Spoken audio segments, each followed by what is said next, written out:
या सारखं एकच वाक्य वापरायचं सारखं. तो म्हणायचा माझ्या मागं नाही का नारायणगडचे उत्तराधिकारी संभाजी महाराज ढोबळे. बर, एकच. राग करतात का तुम्ही? नाही, एकदम म्हणजे अगोदर ते त्यांच्या मुलांना खायच्या घालायच्या अगोदर आम्हाला काढून ठेवतात, म्हणजे खाऊ घालीतच नाही. एक जरी उशीर झाला तरी ते. आता मग हे जे आरोप होत आहेत बाबावर, म्हणजे बाबांनी गुंड सारखं मारलंय, मग ते लोक म्हणाले त्या लोकांना असं माहित नाही, म्हणजे त्या लोकांना कधी त्रास झाला का बाबाचा, आपल्या लाटे बाबांचा? नाही. आणि त्या दिवशी जे प्रकरण झालं, तो माणूस म्हणतोय मी इथं आलो, मग मी आलो तर मग मला मारहाण झाली. पण बाबांचा एक व्हिडिओ की बाबा पण म्हणतात की ते आले हरिपाठा डायरेक्ट त्या रूम मध्ये जे विद्यार्थी अध्ययन करतात. कसं झालं नेमकं त्या दिवशी? म्हणजे ते बाबा अगोदर फोनवर बोलले, काय बोलले ते आम्हाला काहीच माहित नाही. आणि ते डायरेक्ट मध्ये आले ना, हरिपाठ ते तुडू लागले बुटासकट डायरेक्ट. बर, तुमच्या त्या सगळ्यांच्या रूम जी एक हॉल आहे, हा हॉल, त्या हॉलमध्ये. आणि असे ढकलून देऊ लागले पोरांना. पोरं म्हणू लागले असं काय करायला लागला, शिवाय फेदर आमच्या हरिपाठा पाय दिले.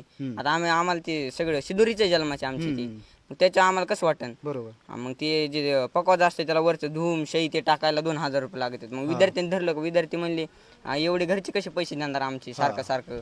त्याच्यामुळे विद्यार्थी धरायला लागले, तर मग असे ढकलाढकली करायला लागले. ते आम्हाला लागलं नका असं करू असं तसं.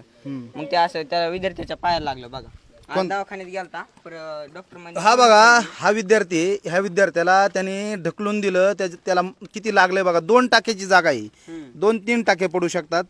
आणि आता तो आम्ही येण्याच्या अगोदर दवाखान्यात, कोणत्या दवाखान्यात गेलता? सरकारी मध्ये. त्या दिवशी तुम्हाला डायरेक्ट ढकलून दिलं महाराज?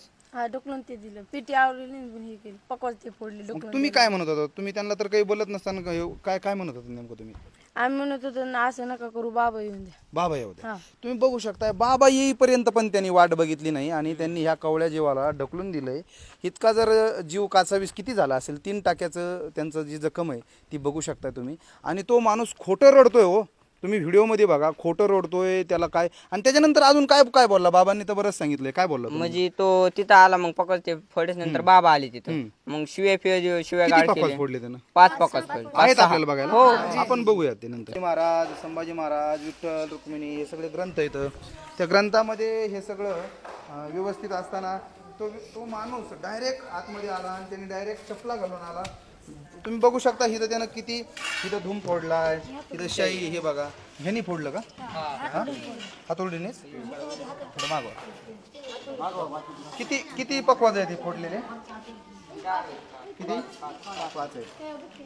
हे हाताने फोडले, हाताला लागलं म्हणून त्याने. हे बघा, हात दोन्ही साईड फोडला. हे बघा कोणता? हा बघा, हे बघा, हे दोन्ही साईडनी त्यानं पकवाज फोडले. तर एका पकवाजाला 2-3 हजार रुपये सहज लागतात. शेई भरायला 500-500, 1000 रुपये जातात. आणि एवढा सगळा उपद्व्याप होत असताना विद्यार्थी फक्त सांगायला आले की असं करू नका. तर एका विद्यार्थ्यांना ढकललं, तर एका विद्यार्थ्याला 3 टाके पडलेले तुम्ही बघितले. जर विद्यार्थ्यांना त्रास, ह्या पकवाजांची अशी नासधूस वारकरी शिक्षण संस्थेमध्ये एखाद्या हॉलमध्ये त्याने डायरेक्ट चपला घालून येणं, ते कितपत योग्य आहे हे तुम्ही सर्व बघणाऱ्यांनी ठरवावं. मग ते बाबाला शिवाय देऊ लागला. तो या सारखं एकच वाक्य वापरायचं सारखं. तो म्हणायचा माझ्या मागं नाही का नारायणगडचे उत्तराधिकारी संभाजी महाराज ढोबळे. बर, एकच वाक्य, तेवढंच वाक्य. तेवढं. तुम्ही काहीच वाकड करू शकत नाही. डायरेक्ट अशा शब्द. हा, अशा शब्द, शिव्या वगैरे सगळं. शिव्या वगैरे. आणि ते जो म्हणते का नाही की बाबा मला म्हणले इथून डोंगराच्या खाली जाऊ देणार नाही, तुला असंच करेन तसंच करेन, बाबा तसं त्याला काहीच म्हणले नव्हते. तुम्ही तो व्हिडिओ बघितलाय त्याचा? बघितला. तुम्ही बघू शकता, एकच वाक्य सातत्यानं त्याचं होतं, ते म्हणजे माझ्या पाठीमागे नारायणगडचे उत्तराधिकारी ढोबळे आहेत आणि तुम्ही माझं काहीही वाकडं करू शकत नाही. इथं लहान मुलं आहेत, इथं धार्मिक संस्थान आहे आणि धार्मिक संस्थान असल्याच्या मुळे आपण त्या ज्या शिव्या आहेत त्या आपण ह्यांच्याकडून ज्या शिव्या दिल्यात ना, त्या तर इतक्या शिव्या भयानक आहेत की ते ह्या लहान मुलांना पण लाज वाटते की त्या सांगायला. इतक्या शिव्या त्यानं महाराजांना दिल्या, त्याही विद्यार्थ्यांच्या समोर.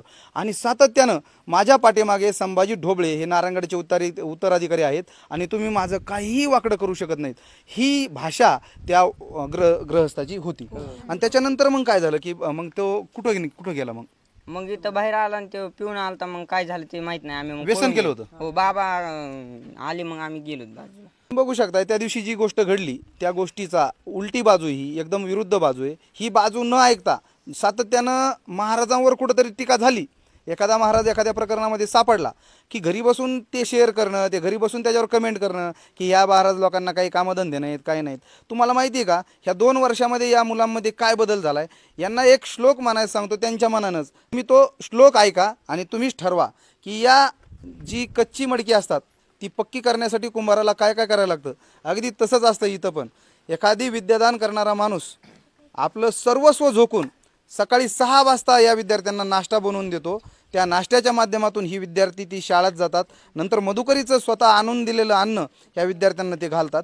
आणि त्या विद्यार्थ्यांमध्ये आज काय बदल आहे तुम्हाला मी त्यांना एक श्लोक म्हणायला सांगतो. कोणता श्लोक म्हणताय? सच्चिदानंद. तू कशातला आहे? म्हणजे वेदाचा. सच्चिदानंद रूपाय विश्वोत्पत्त्यादि हेतवे तापत्रय विनाशाय श्रीकृष्णाय वयं नमः.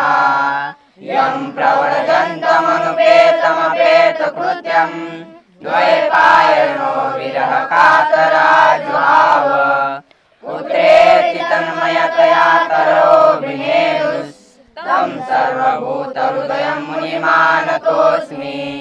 जन्माद्यस्य यतोऽन्वयादितरतश्चार्थेष्वभिज्ञस्वराट् तेने ब्रह्महृदायादिकवये मुह्यन्ति यत्सूरयः. तेजो वारिमृदां यथा विनिमयो यत्र त्रिसर्गो मृषा नाम्ना स्वेन सदा निरस्तकुहकम्. सत्यं परं धीमहि सत्यं परं धीमहि सत्यं परं धीमहि. राम राम. हे जे आहे ना हे मंत्र पुष्पांजली ही म्हणतानाच अंगावर शहारे येत होते. इतकी सगळी तयारी आज ह्यांचे बोल 200 300 400 कुणाचे सगळे बोल असे दररोज प्रॅक्टिस आहे, दररोज सराव आहे. एवढी सगळी बदल त्यांच्यामध्ये झालेले आहेत. ह्यांच्या वागण्यामध्ये, ह्यांच्या बोलण्यामध्ये, ह्यांच्या चेहऱ्यावर जे तेज दिसतंय ते तेजच सांगतंय की या गुरुकुलामधील जे शिक्षक आहेत, सत्यवान बाबा असतील किंवा सगळे सहकारी असतील, त्यांनी या विद्यार्थ्यांसाठी किती योगदान दिलं आहे. आणि अशा जर व्यक्तीवर, अशा गुरुवर्य श्री सत्यवान महाराजांवर जर एवढ्या खालच्या पातळीवरची जर टीका होत असेल ती त्यांना गुंड म्हणण्यापर्यंत त्यांच्यावर काल गुन्हा एक दाखल झाला आहे. 2-3 कलमं त्याच्यामध्ये आहेत. हे जर गुन्हा जर अशा व्यक्तींवर ज्यांनी स्वतःचा संसार सोडून, स्वतःच्या आईवडिलाचं घर सोडून जर त्यांनी जीवन समर्पित केलं सगळ्या समाजासाठी, सगळ्या विद्यार्थ्यांसाठी, त्यांच्यावर जर गुन्हे दाखल होत असतील तर चोर सोडून संन्याशाला फाशी अशी जी म्हण आहे ती काय वावगी नाही हे मात्र यामधून निश्चित होते.